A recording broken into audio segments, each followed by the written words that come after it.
During Christmas break, my boyfriend, Trevor Hayes, asks me to stop by and feed the dog that his childhood friend Evelyn Summers keeps at her place. I bring a bag of kibble over, but the second I open the door, a huge pit bull lunges at me and bites into my face and arms. Luckily, a neighbor hears me screaming and pulls me out of its jaws, but the damage is already done. The scars will stay with me forever. I break down, but Trevor blames me instead. "You must have done something wrong when you fed Mojo and set him off. You just got a scar, but Mojo's dead." The weight of it all crushes me until I climb a rooftop and jump. After dying, I see Trevor holding Evelyn in his arms. "Honey, you're so clever. Starving Mojo for a few days really worked. Now she's dead. We can finally be together." When I open my eyes again, I'm back on the day Trevor asks me to go feed that dog. "Hanny, don't forget to feed Evie's dog today." Trevor Hayes' voice came through the phone, the voice I would never forget. I stood frozen, unable to believe what I was seeing. Outside the window, "We Wish You a Merry Christmas" played faintly, as if the holidays refused to end. I rushed to the mirror. My skin was smooth again, and the scar was completely gone. Then it hit me. I, Hannah Shaw, had come back to life. "Hanny, are you still there?" Trevor asked, raising his voice when I didn't answer. "I'm not feeling well today. I can't make it. Tell her to find someone else," I said flatly. Trevor sounded annoyed. "No way!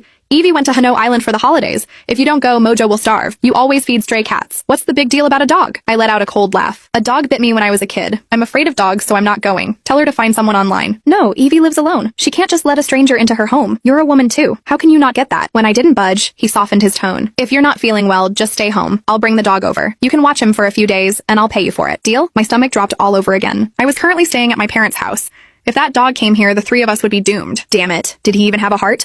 I forced out a laugh. "Forget it. Didn't you drive out of town with your dad? I'll feed the dog and keep your money. We're not strangers." He laughed in return. "Thanks for helping Evie out. When she's back, I'll make sure she treats you to dinner." When I hung up, I pressed a hand to my chest, trying to steady my breathing. Christmas wasn't over yet. My parents were visiting relatives, and the presents still sat piled under the tree. Staring at the gifts, an idea hit me. Moments later, I drove to Trevor's house. I showed up at their door with 2 bottles of red wine and a gift basket. Only Trevor's mother, Lydia Barker, was home. She hadn't gone back for Christmas in years because she and her in-laws were always at odds. Maybe that was why she couldn't stand the idea of me as her future daughter-in-law. "Trevor hasn't decided to marry you. Don't bring gifts here. Take them back," she said coldly. I smiled and replied, "Even if I'm not married to Trevor yet, it's only right for me to visit. I can't take back a gift once I've given it. If you don't like these, I'll take you out shopping. You can pick whatever you want." I kept a sincere look on my face. Lydia couldn't find a way to say no. When she heard she could buy whatever she wanted, she hesitated for a moment. Then, I took her out anyway. I sat in the car, gripping the steering wheel as memories from my past life flashed through my mind. When I started dating Trevor, I'd known about his childhood friend, Evelyn Summers, but he always kept his distance from her, so I never thought much of it. In my past life,